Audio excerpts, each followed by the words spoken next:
નમસ્કાર મિત્રો, સ્વાગત છે તમારું અમારી ચેનલમાં।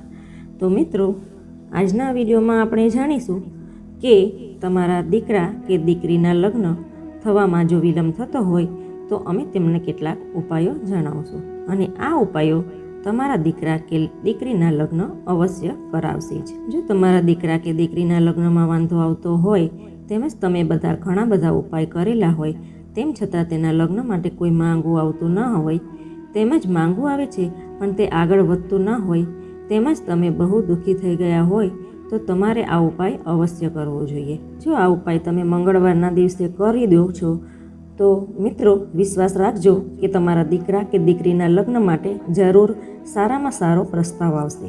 આ ઉપાય કરવા માટે દીકરા કે દીકરી પાસે સમય ના હોય તો તેના માતા પિતા પણ આ ઉપાય અવશ્ય કરી શકે છે।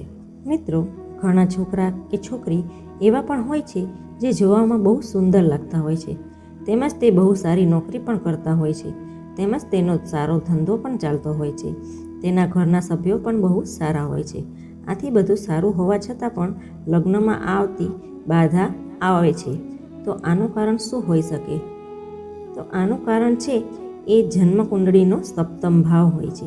જ્યારે પાપ છે એ પ્રભાવમાં આવી જાય છે ત્યારે લગ્નમાં બાધા ઉત્પન્ન થતી હોય છે। જો તમારી સાથે આવું પણ થતું હોય તો હવે તમારે ચિંતા કરવાની જરૂર નથી, અને અમે તમને જે ઉપાય જણાવવાના છીએ એ ઉપાય જો તમે સરખી રીતે કરી લીધો તો અવશ્ય તમારા લગ્ન નક્કી થઈ જશે।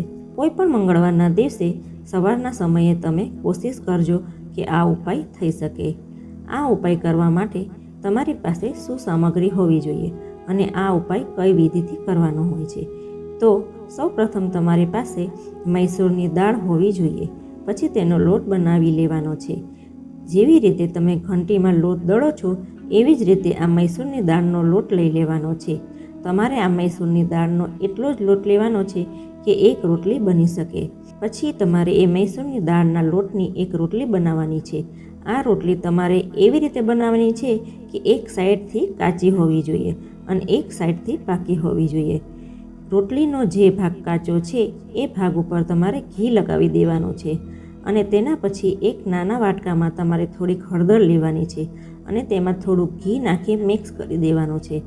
પછી એ હળદરથી જે રોટલીના કાચા ભાગમાં તમે જ્યાં ઘી લગાવેલું છે એ ભાગ ઉપર તમારે હળદર લઈ પોતાની અનામિકા આંગળીથી શુભ વિવાહ એવું લખવાનું છે। અને તમે તમારા દીકરી કે દીકરા માટે જો તમે આ ઉપાય કરતા હોય તો તમારે તેનું નામ લખી દેવાનું છે। દીકરો કે દીકરી પોતે જ આ ઉપાય કરતા હોય તો તેને પોતાનું જ નામ લખવાનું છે। પછી નીચે તેની જે ઉંમર હોય તે ઉંમર લખી દેવાની છે। તો મિત્રો, આ રોટલીમાં તમારે 3 વસ્તુ લખવાની છે। પછી તમારે એક ગોળનો નાનો ટુકડો લેવાનો છે। તેના પછી જે છોકરા કે છોકરીના લગ્નમાં બાધા આવતી હોય તેના માથા ઉપરથી આ રોટલીને એકવાર સ્પર્શ કરી દેવાની છે। પણ અમુક વાર એવું બનતું હોય કે છોકરો કે છોકરી હાજર ના હોય તો તમારે શું કરવાનું? તો તમારે મનમાં એવું જ વિચારવાનું છે કે તમારો છોકરો અથવા છોકરી તમારી સાથે જ છે, અને તમારે મનમાં એ રોટલીને એના માથાને સ્પર્શ કરાવી દેવાની છે। તેના પછી આ રોટલી એ તમારા ગાય માતાને ખવડાવી દેવાની છે। મિત્રો, ગાયની અંદર 33 કરોડ દેવી દેવતાઓનો વાસ હોય છે, અને જો આ રોટલી ગાયના પેટમાં જશે તો તેને 33 કરોડ દેવી દેવતાઓની હાજરી પ્રાપ્ત થશે।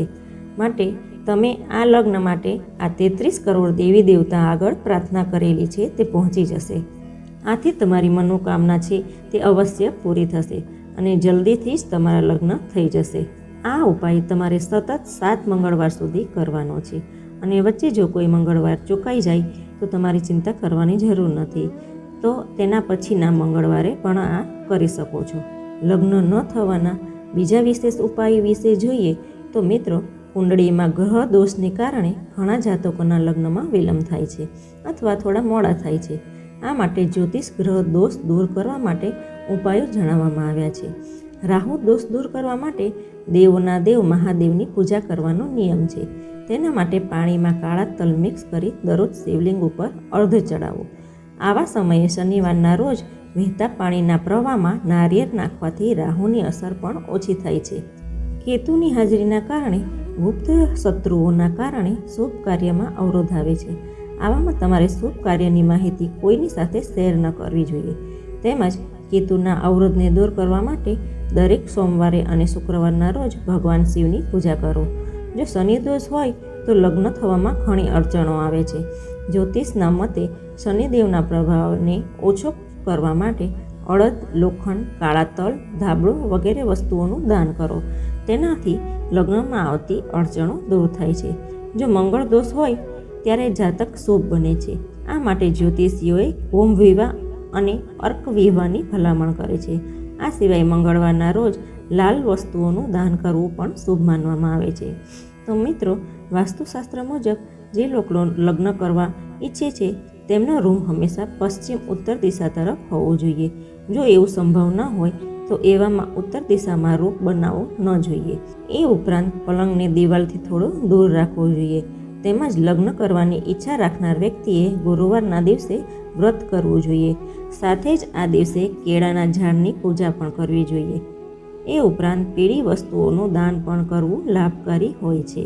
શક્ય હોય તો વિષ્ણુ ભગવાનના 108 નામનો જાપ પણ કરવો, જેનાથી લગ્નમાં આવનારી અડચણો દૂર થાય છે. તો મિત્રો, આજના વિડીયોમાં બસ આટલું જ. અન્ય વિડીયોની જાણકારી પ્રાપ્ત કરવા માટે ચેનલને સબસ્ક્રાઈબ કરો. ધન્યવાદ.